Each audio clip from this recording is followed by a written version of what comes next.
پوچھا گیا جنت کے بارے میں کچھ ایسا بتائیں کہ شوق پیدا ہو۔ فرمایا گیا وہاں محمد صلی اللہ علیہ وسلم ہوں گے۔ اپنا معیار زمانے سے جدا رکھتے ہیں، ہم تو محبوب بھی محبوب خدا رکھتے ہیں۔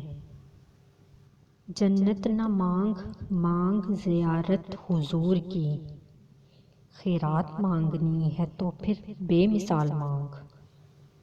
وہ عرش کا چراغ ہیں، میں ان کے قدموں کی دھول ہوں۔ اے زندگی گواہ رہنا، میں بھی غلام رسول ہوں۔ پتھر کو تراشا تو نگینا بنا دیا، صحرا کو مسکرا کے مدینہ بنا دیا۔